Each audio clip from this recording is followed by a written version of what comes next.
Hi. And welcome to episode 117 of the Talking Wednesday podcast. It is 117 this time. I got the thing wrong on the playoffs preview, but none of it really matters, Jake. No. Well, this is a podcast. Yeah, that was fun, wasn't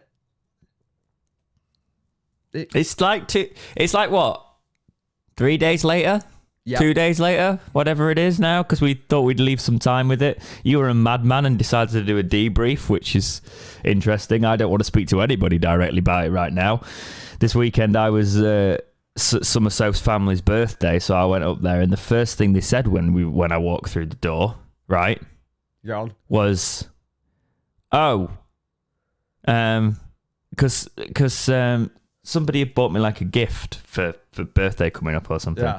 And they went, you can crack that open when Wednesday turn around the 4-0 deficit. And I was like, right, this is what the weekend's going to be, is it? Yeah. Well, I was at a christening on the Saturday, and the priest made a comment about and how vocal people were down in Plymouth. I was like, you're going to go there, are you? And that's the priest. Do you mean Peterborough? Yeah. I said Plymouth. Yeah. I did that on stream, apparently. How's your week been, mate? Dex and Jake, by the way. No Jack this week. I don't know why I need to say that. We rotate the hosts, depending on availability. But yeah, Dex and Jake this week. It's more how the weekend have been.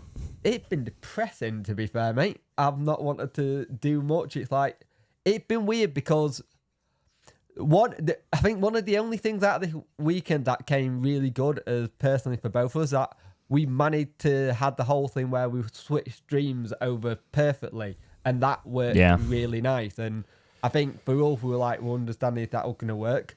But in terms of it's just like you watch bits of that back and you just wonder what happened, and it's just like it's been on your mind. I did a debrief last night, and I was very tempted not to do one. But I thought, you know what, sod it. People want to rant and rave them as well. Let them. But I will call it out because I wasn't chasing clout and stuff. I wasn't going to be like, do you know what I mean? We'll jump on this publicly, but obviously because we're in the fan base and we saw some abhorrent racism towards Darren Moore. We've been saying it all season long. Just get out of the club. You're not supporting. No. You're not a Wednesday fan. You're not even a decent human being if you're going to bring racism into anything. And I think that is, I'm not saying it's the general thing, but I am saying that when there has been comments and some people have stood up and going, why is this manager getting a little bit more stick from certain people than other people? And they're looking for any opportunity to have a dig at him. I'm not saying everybody who's looking for any opportunity to have a dig at him has got that, but there is something a little bit more malicious behind some people's agendas, basically, against Darren Moore. And you've seen the mask slip a little bit this week, especially on social media, where it's being a little bit more direct. And I've been appalled by some of the stuff I've seen. But to be honest, it's one of those things that we knew was there anyway, but people just tried to say it wasn't. The club are investigating a lot of them anyway, as well, with South Yorkshire Police as well. So good. Lock them up. It should not be in the sport, but it is, sadly. And it's... And I don't want to hear, someone's had a skinful, they say things that they're not really like that. I don't care. No. Don't do that. Just if you've had a skinful, take your phone away off you. Get something to take your phone off you. Yeah. We all have a skinful and say stupid stuff. Yeah. There's a line. Oh God, I don't want to set myself up for that because I have a skinful and I say really stupid stuff. Don't get me wrong, but like hateful stuff, nah. Anyway, there's still more misery to talk about because we will start the podcast by trying to sort of break down the first leg against Peterborough. Me and Jack, for some stupid reason, are still going on Thursday. We're not getting refunds. We're gonna. You never know. You might want to come back ever. I know, right? Yeah. But we're gonna go. We'll still probably bump into anybody who's still going to the ground. We'll say hello. I'll try and remember some Talking Wednesday stickers if you are listening to the podcast. mention that you've heard us talking about that we might have stickers in our pocket, and then if I forgot, I'll feel awful. So there we go. But yeah, it'll be good to see some people. It's going to be a really weird atmosphere, Jake. Yeah, I can see it being very toxic. Did you watch Eurovision this weekend? First year I've missed it. I just couldn't. Yeah. I was going to say, there's no way you could possibly watch this, because I watched it and I thought of you immediately. I was like, Jake would be every gone. time I watch it, we literally I have to have sunglasses on. But when we watch it with my friends, he puts a filter over the screen as well. Oh, right, okay. So that's how we managed it. But it's the first year I just couldn't be bothered. I was tired from this do I had it on Saturday, and like Friday zapped out any energy I had for the weekend, and I come down, as you can hear, I sound ill. Yeah. Well, I had to go to work Saturday morning, and like after the Friday, and I walked in, and nobody really likes football where I'm working, which everybody knows from a workplace. Somebody who likes football is not ideal. But then, so they didn't understand when I didn't really want to talk straight away, and I had a face like misery, like, oh, what's the matter? And I was like, it's really difficult to go. Wednesday got beat 4-0 in this big match, and it's probably like curtailed the whole season's progress, and they don't care or have any idea. But then one of them decides to start mocking you, even though they don't like football. And you're like, right, that's it, cool. It's fine. Yeah. It's how it goes. But you know what the really weird thing is, though, this weekend I've seen? And we'll get into it in a bit. But I've seen so many rival fans calling Wednesday fans out for saying they want Darren Moore out, kind of thing. And saying they don't get it. But I think if you look at it from our side, our point of view, and most clubs who get playoffs each season, it's seen as a successful season, right? At Wednesday, it's not, because the aim, the remit is promotion, automatic or whatever. And I think the issue is this is the second time in 2 seasons we have not learnt our lesson in a first leg. We didn't do it at let's break this down, because I want to talk about Darren Moore separately. Let's break down this first leg. So, as we said, if you were watching along with us, Punt was covering the first half, I was covering the second. Oh, we got 2 goals each. Do you want to talk us through the game as tradition dictates, but please make it quick? Yeah. Well, I thought for the first 15 minutes, we were trying to really break them down, get in their faces. We're doing things that people have done to us all season. Get in their faces, try and make them make mistakes. And it was slightly working. Michael Smith, if he actually put power on that shot instead of go for placement, it probably 1-0 or taken or placed it properly. Yeah. That's the thing. He just needed a bit more curve on it. Yeah.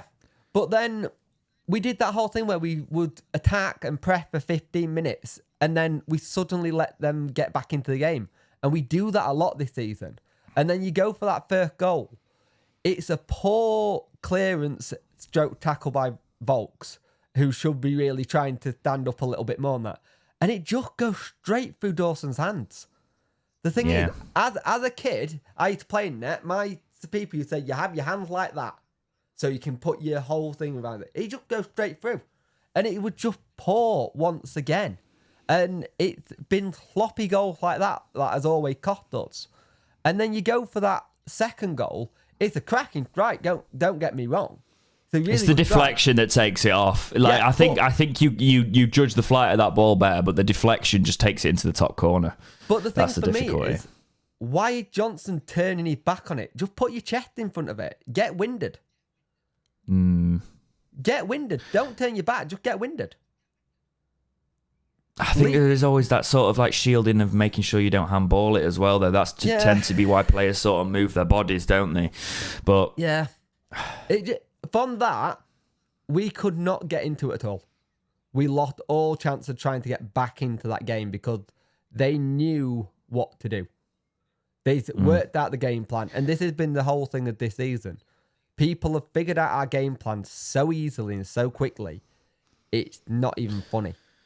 It's really hard to say this without sounding like a bitter fan, but you look at it and you just go, they didn't have loads of chances. They just were really clinical with the ones they did have. And they had the perfect game in that regard. Yeah. You know, any chance we gave them, they took it, right?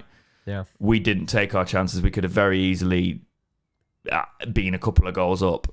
The big thing for me, I guess you could talk about the controversy, is I do believe if you use your elbow to stop a shot, and it's on the top of the arm, at 3-0 we should have conceded a penalty. Yellow or red, you debate it. But like, to me, that's potentially in the Premier League a red card and a penalty. And that's where VAR probably would give it. Yeah, and the VAR's in the next round. And I'm not saying that to try and sound like sour grapes, but like if you think about that at 3-0, Wednesday get one back, it's 3-1 going into the second leg, they have a suspension. You may even grab one more after that in the game, and it goes in 3-2, then you've got something to fight for at Hillsborough. But now it's for... I'm not taking away from the fact that Wednesday just didn't do the business. It's that thing that I said. I was the one on our podcast, even though we all tried to be positive and predict that Wednesday would win. You and Jack said 2-0. I said 2-1, but I am really concerned about the momentum that Peterborough are going to bring in. Yeah. With you finishing in 6th. Because when you go to 6th, the problem we had as a team, it's the same kind of problem Barnsley had in their game. We already had 3rd and 4th wrapped up. There was nothing to play for, so we were cruising, kind of thing. Peterborough needed to play and get that thing, so they've been on that momentum. Like, we're still in this, we're still going. And I think what annoys me a lot is like we had two chances cleared off the line, a possible penalty, and we did that stupid thing that Wednesday always do. We tend to only start to get back into the game once we're chasing them. We don't seem to be able to do that from the get-go. When we're chasing a game, or if you look at the season, when we were top of the league, we were being cruising. But when we lost it, we started chasing it again. We're a better team when we're chasing things. That kind of gives you a little bit of hope for Thursday. Only the tiny, tiny, tiny little bit, but I can't see it. Yeah, here's the thing, right? Genuinely, this team have got it in them to score 5 goals. Yes. In a game, but it's a case of will they have that because what I could very much see is if it was, well, for one, I think it's going to be it'll be like a draw or something, but what I could very much see is Wednesday going 3 goals up and then overthinking it and trying to slow it down and very carefully trying to get that last goal, and then conceding, or getting 4 and then trying to sit on it and just try and play our normal game again and then conceding. You know what got me, though, last night when I was thinking about it? Because I was going through that back lineup. You've got Palmer fit, other side of 30. You've got Flint, other side of 30. A Whitway, 30. You've got Johnson, other side of 30. I offered 27. That's a very old back line. Yeah, the one thing I will say with Palmer, it doesn't make a difference because Palmer's in great shape. He's obviously got the fitness with that. It's one of those, you want experience in your back line, but to be honest, the ideal sort of like 27, 30, 31, 32 pairing in centre mid is usually perfect, right? Because you've got somebody who's coming into their prime and somebody who's in their prime or coming towards the end of it. Do you know what I mean? In terms of centre backs, that should be ideal. It's just not worked out that way. I will say, Ben Hennigan. Reece James should have started because when he came on, the runs he was making from centre, just splitting them. Yeah. Like, he was bringing the ball out of the defence and causing them problems. If Reece James starts that match, I think we actually have even more chances than we had. And the one thing that I've said all season is we are not clinical enough and we are not finishing our dinner, and that has come to fruition in the biggest game of our season. We've not finished the chances. That's been 3 seasons in a row, though, that we've said this. Yes, because we don't sign a striker that actually seems to...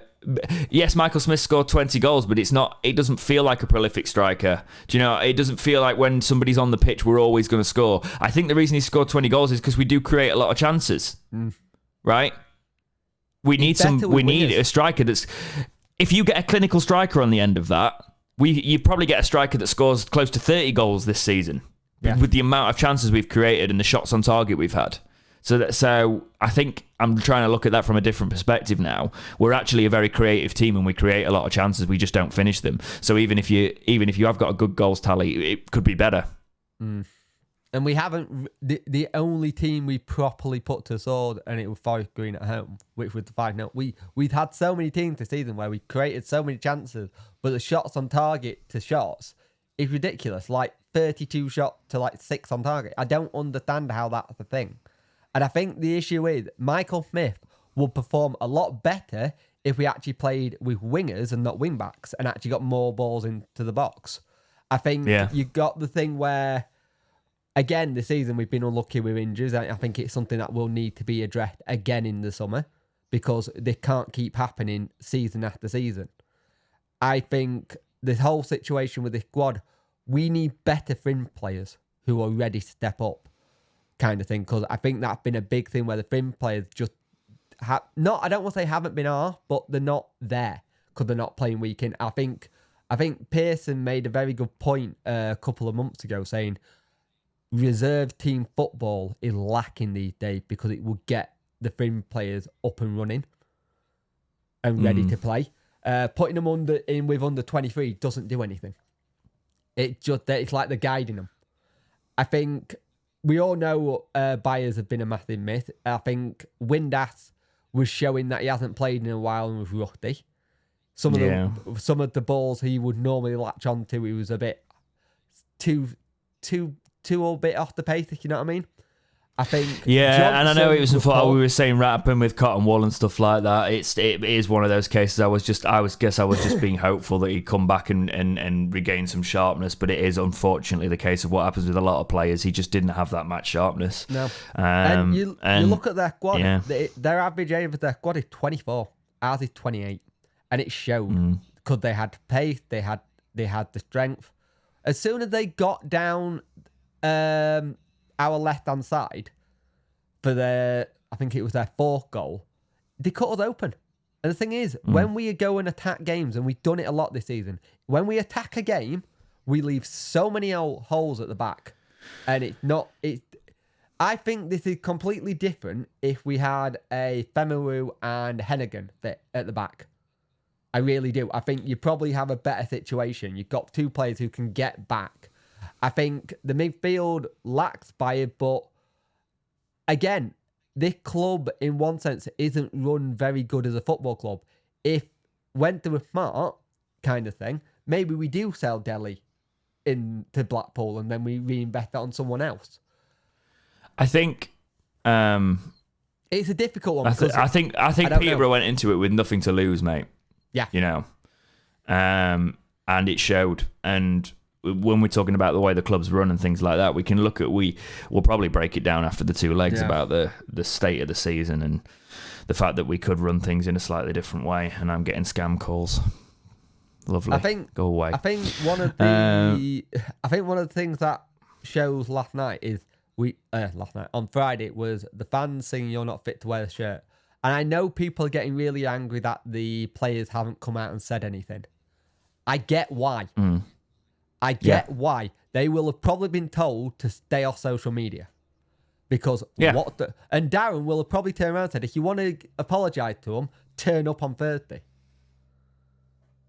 And I think the problem is, people all want, because it's in this day and age of Twitter, Instagram, they want to see it like come out there and apologise, like asking for refunds and stuff like that. I was a little bit, I'll be honest, I was a little bit sort of probably dramatic in the heat of the moment, as I think a lot of fans were when I was like, oh yeah, sort of like, I wasn't expecting it to happen, by the way, but I was sort of like, the fans deserve refunds, Chansiri sort it out sort of thing. We shouldn't, I've never felt this low in 27 years. It feels very weird, this one of Sporting Wednesday, but it's one of those where, well, not 27 years. Luckily, I probably had a few years where I couldn't formulate things in my brain, so I didn't have to worry about Wednesday for a while. But those were the days. It's more of a case of we shouldn't have to watch that. That was the statement. It's not. I don't think necessarily that's Chansiri's fault, by the way. I Oh, right, tin hat on. I don't necessarily think it's Darren Moore's fault. I think the players have just absolutely let him down. Yeah, completely. I if you want an example of that, that's exactly what they do, because Darren Moore doesn't go out and...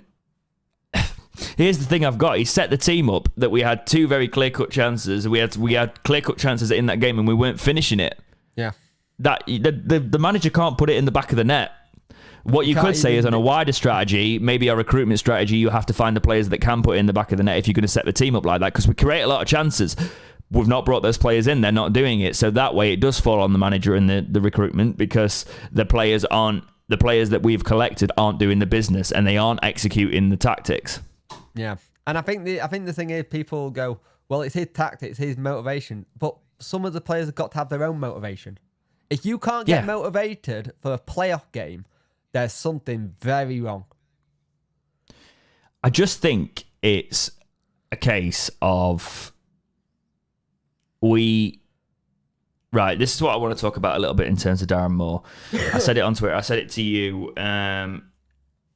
I think, personally, my opinion is Darren Moore has built a side that can go up automatically, and any other season would have done, and he's built a team that over the course of a season sometimes wins a little bit scrappily. Isn't the best team, sort of tries their best to get those 1-0s when it's not going well, and wins ugly. But when it comes to bottle and big games, that's where we fall short when it comes to the big games and bottling it. Yeah. I think a lot of the situation with we'll have it in the comments section. I can see it. Like Darren Moore set the team up so it's on him, it's his tactics or whatever. But I think a lot of the issue I do have is that if they're not going to be doing it for Darren Moore, there's something that needs to change in that aspect, and I don't know what it is. But the thing is,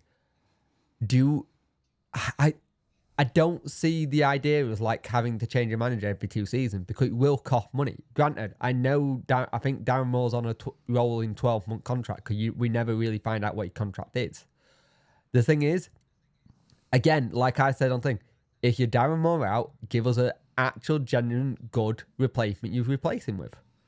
The market out there at the minute isn't great of managers. And the problem is, Darren Moore is shown that he can build the structure behind the scenes to try and get things right.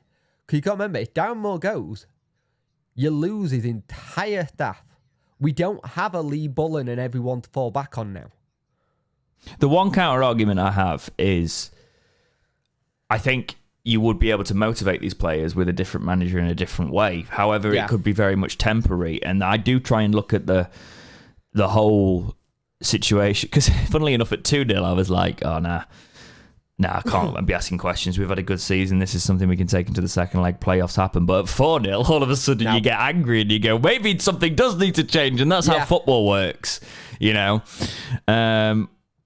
that sort of level of misery is when you start, even the people who have tried to keep a clear head on it, I was fuming. I was like, well, you start questioning what you've been saying and trying to keep a clear head on it. I think, and we need to see. It's hard. We need to see the reaction on Thursday, I think, because that will be a tell of. I know this is ridiculous, but even if we win it by a couple of goals, sort of thing, it will be a tell of, can he pick these players up? Yeah, I think, and the thing is, you saw Chansey's face at the end of that. He looked dejected. He's like, what more can I do? But the thing is, it makes you wonder what happened in January, because that statement he put out sounded like, I've messed up, not Darren Moore. I've not given him the tools that he wanted to go out and get whatever he needed. You know what I mean? Yeah. And I think the thing is, if that's the case, that might be one of the cases where Darren Moore maybe keeps his job, because Chansey goes, it was on me, not Darren. But the thing is, people have said, it's like, oh, why have we not got, I bet he's looking for people already. I don't think Chansey is one of those people who start looking for managers while they're still in the job. I don't think he should. I do have to look at the fact of where we finished in the season. And yes, people love to say the line, well, 2 teams were better than you. Arguably, I think Ipswich were, probably. Yep. I don't think Plymouth were a better side than us. They just picked up they had a very good home record. That's what got them. Yes, they finished on better points. And that was why you can look silly sometimes when you say stuff like that. But if you put us head to head, like in terms of on our day, like Plymouth just tended to get the job done, you know. Yeah. I will say the one thing I've noticed about Wednesday this season is if you go a lot and you see a lot of the actual matches, and it's not a results game, the football isn't pretty half the time, and we have won ugly. No. But that fits into the side of we. Well, look at last we season. Learned how we learned how to manage football. The league. Look at last season. We played pretty football, yet we will come away with no result. This season we play ugly football and we come away with a result.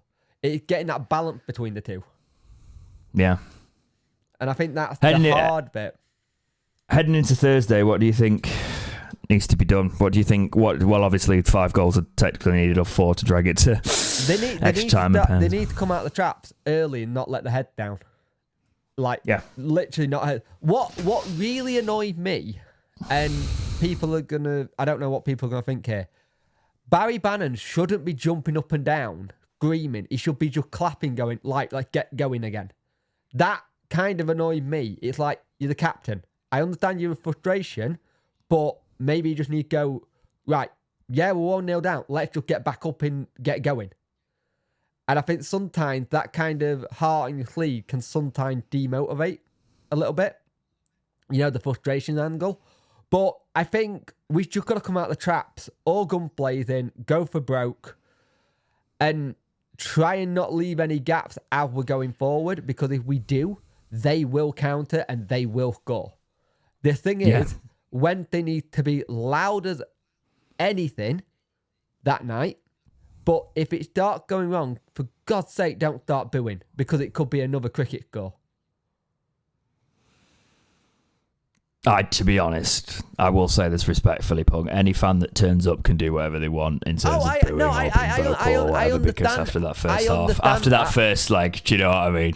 I do understand that, but also if you think about it as a motivation point of view, I think it's very difficult. It's that whole thing. They always say players feed on what the thing is on the pitch. We've had it a lot of this season when it's been a bit cagey by the fans. It's been felt on the pitch. That's what I'm saying about the thingy. You pay your money. You want to boo. No one can stop. I don't boo. I actually can thankfully say, and I've never booed Wednesday ever. I don't like it, but internally I've booed. It's just we have to come out all gun blazing. I think you start James. I don't know why you play Patterson. I think you have Patterson to come off the bench. Yeah, I do. Right, here's the thing. You know when we did the preview? Yep. Which is why I kind of have to give Darren Moore a break, is this the exact team we said is probably our strongest team and the team he should play, and he played it.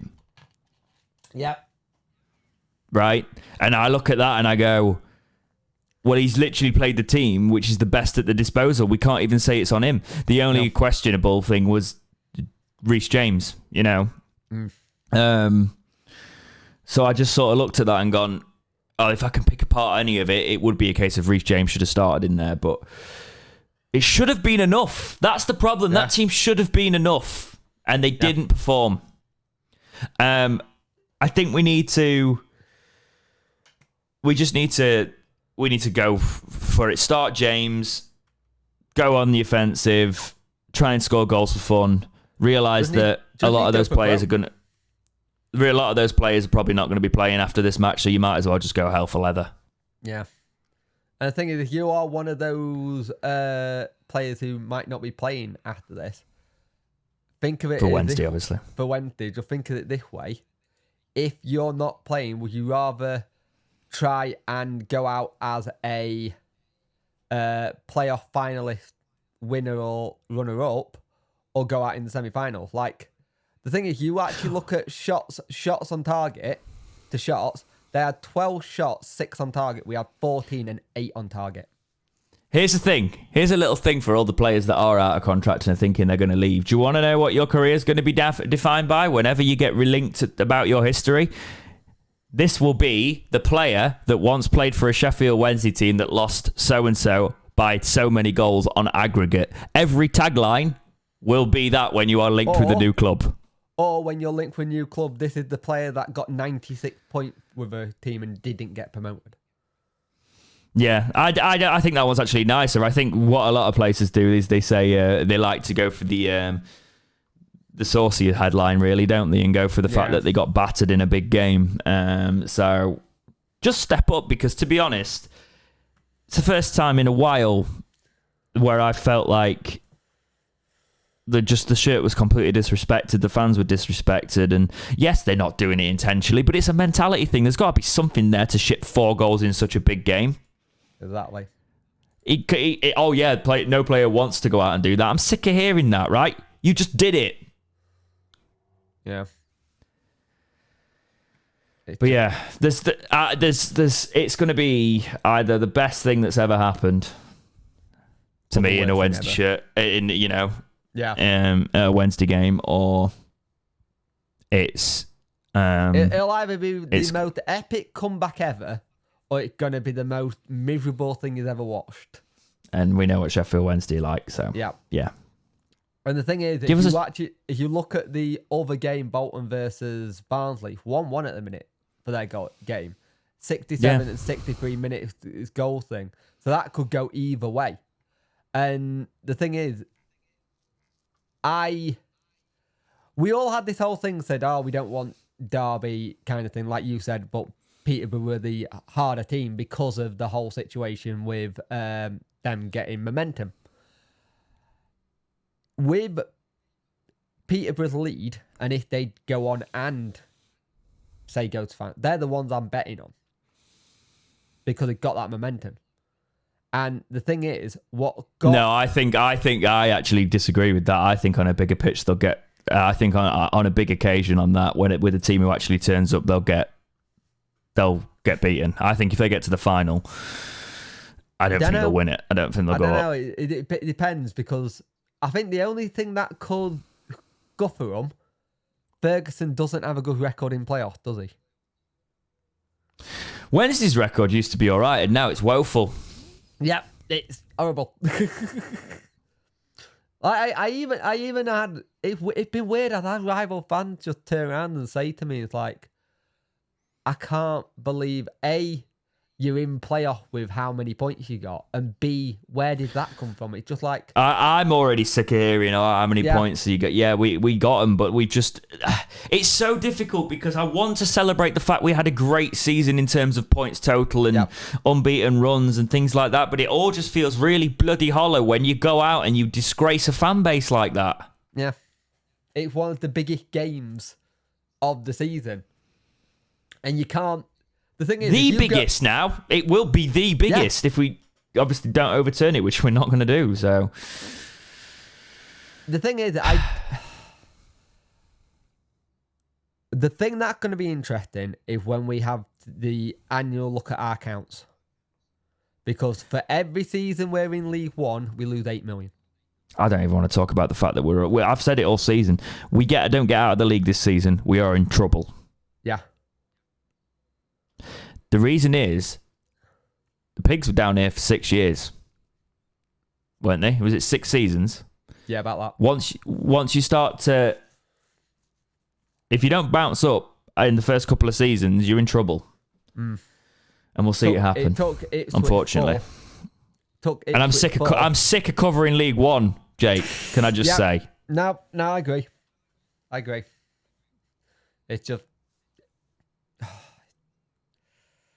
Because it's not good football in it. No. There's no good football. The teams that try and play good football, like when Wednesday did, get punished by teams just sitting there and parking the bus. And soaking completely. Yeah. And then possibly getting us on the break. Right, let's go into the news because I'm sick of talking about it. So, interestingly to note, ages ago, before anybody picked it up, we said, hey, we should be having a look at a player called Luke Jeffcott. And then Wednesday, we're linked with Luke Jeffcott. It was a Talking Wednesday hint that ended up becoming a reality. It's basically an educated guess because I looked at his stats and I thought, oh, this would be a good fit for us. And then 2 weeks later, we were linked with him. But he's been released, Jake. Yes, he has. He's only 23 as well. He is. And obviously, he's at Plymouth side that they don't think he can cut it at the next level. I don't think he's had a great season, but he's potentially one you bring in if you can get him on a reasonable wage that can probably do something a little bit different to some of the players we've got, and it's a younger perspective. What's your thoughts? I think this will be a smart signing if we did it, because I know Plymouth fans have said, oh, he's not what he was. He had that one season. But it seems like he fell out with Schumacher, and it didn't seem to work out. Now, the thing is, yes, he only got 7 goals at Swindon Town. You want to see him get more. But the thing is, you look at the style of striker we got, we don't have someone at that ilk. And you look at our front lineup, it's starting to age. We need to start making it a bit more youthful. And if we can do that, that'll be even better. Because it was, if you think about it, it was only 2021. He got double-figure goal tallies. So he can go over this if we are still going to be in League One. And it will be interesting to see what happens. I think he's a squad player, though. I don't think he's the answer. So we can't focus our thing around it. If you're talking about fringe players like Luke Jeffcott, that's a different case, because they're fringe players that are maybe ready to step in. Yeah. But I don't think he's the answer. I want to make that clear. No. Because he's not shown it. As you said, he scored 7 goals at Swindon. The season we're talking about is the 2020-21 season, where he scored 16 goals in League One and then 2 in the FA Cup, so 18 goals. And then the season after, he scored 10 goals with 1 in the Cup. So he's not prolific, but he is still a young enough player.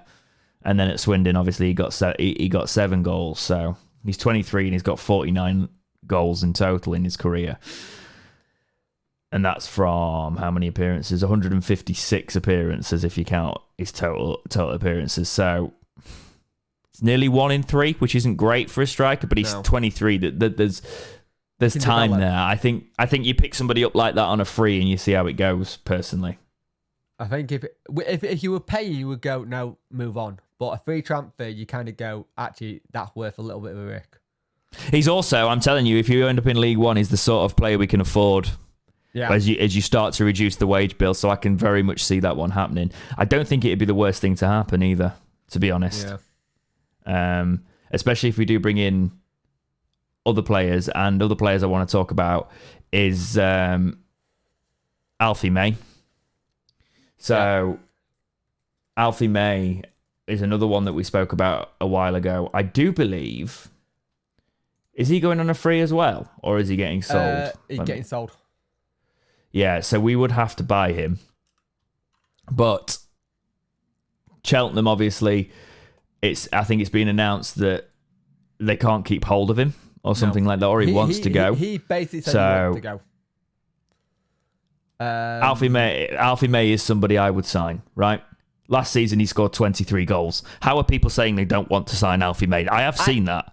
I know why some people are saying they don't want to sign him, right? Because in a business sense, there's no resale value. And I think people thinking that if you can resell them on, if they do a bit, then it's fine.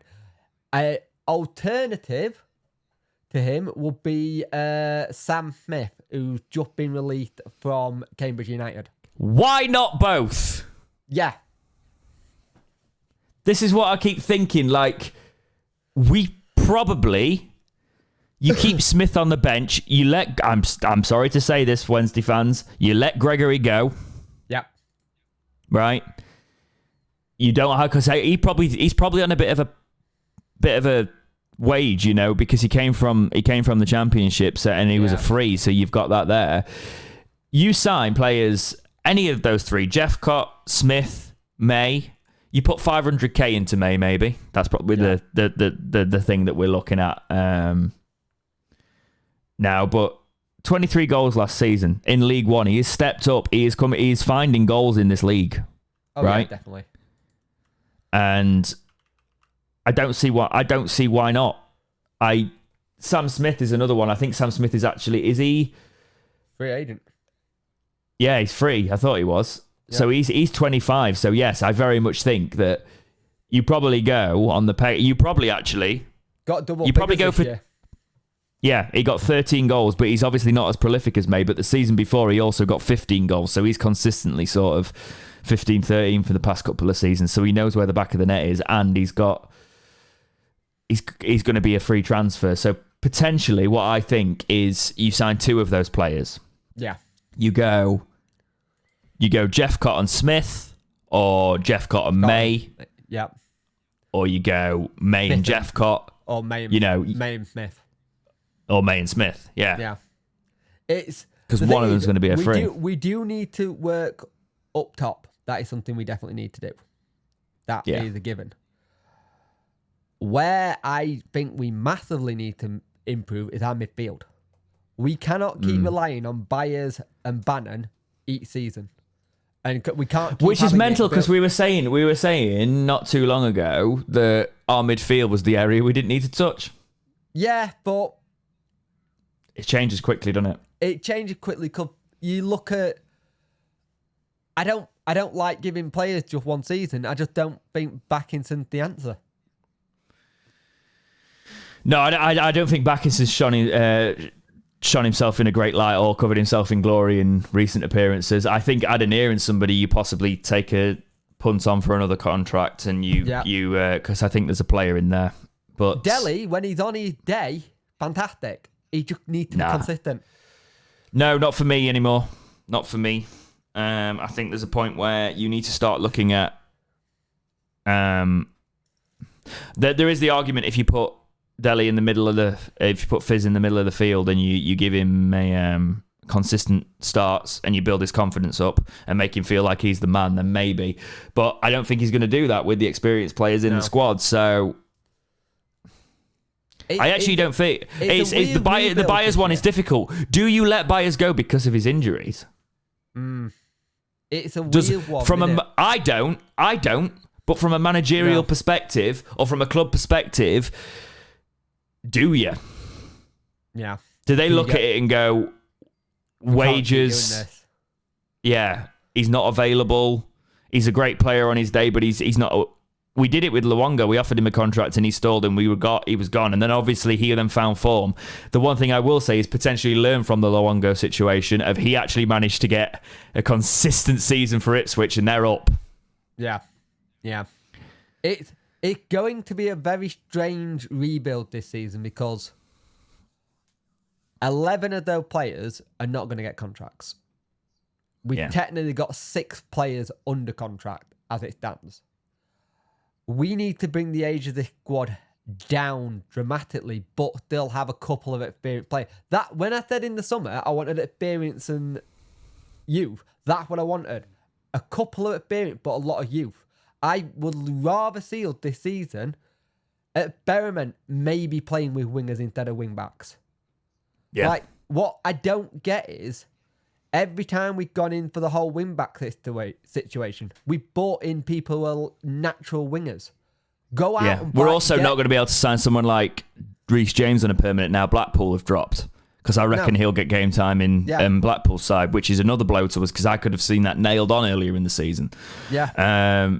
I think if you look at those players, Jeff Cott, May, Sam Smith, top of your head, who do you take? If you pick 2. Smith and May. Probably the better ones, aren't they? Yeah. Realistically, I think the club picks up Smith and Jeffcott. Yeah. You'd have to pay for them. Yeah. I think the thing with May, if you go for May, you're going to be probably going against Wrexham want him. Money. Yeah. Yeah. That's so mental, isn't it? That they've got that. Also, they are going to get into the point now where they are creeping into league standards and financial fair play standards where they're going to have to be a bit more careful. Yeah. Yeah. They can't just throw money at it like they did in National.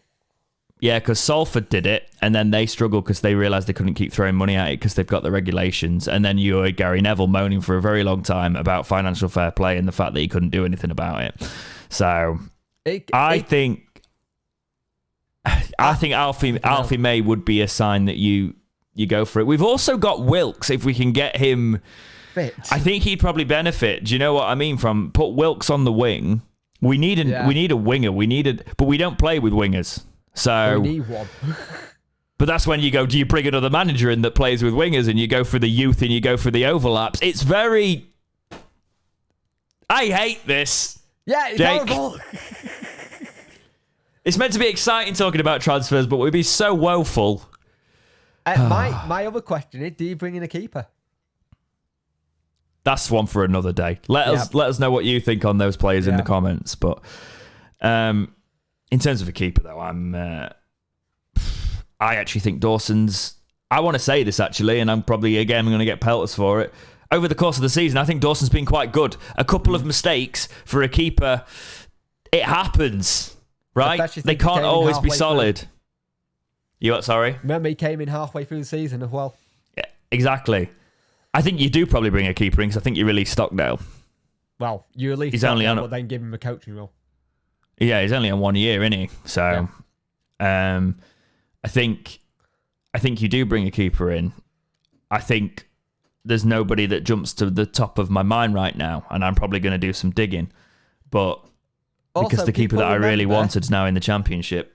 Just remember, we don't have to spend a lot of money to get out of this league. Plymouth did it with 4 million. Yes, that's true. But we probably do because Wednesday, and you've just got to make sure. Yeah. But yeah, Jake, this isn't going to be a really, really long podcast today because I'm tired of talking about this. Wednesday, you've got to show us something different in that second half of the leg. I'm never going to be allowed back to this hotel. I've cancelled it twice. And I'm not saying it's not like I get presumptuous. It's just a case of I know if you don't book early, you get in trouble when you realise that you've actually made it and then you've not got somewhere. But have you got anything to add? Just turn up, please. Are you still going to stream it? Yeah, I'm still going to stream it. You're a nutcase. Anyway, that's all I've got for this. I'm saying that, I'm going. But that's it for this week's episode of Talking Wednesday. Next week, I don't think I'm going to be on, which is going to be a thing of... it'll just be those two boys, I think, talking through the... Either that or we'll do something slightly later next week. I know the podcasts are not on the day. They're not all coming out on Tuesdays at the minute. It's because of the situation of the football at the minute. You'll get a podcast. It just depends on when it is in the week. Yeah. It'll either be those two lads just breaking down the second leg and having a bit of a chat about it. We'll probably wait until all three of us together to do some sort of more of a breakdown of the whole season. It'll be more of a case of them just chatting through the playoffs and how do we immediately pick it up and initial plans, and then and when it comes to that, we'll probably have release lists and all that lot to talk about as well.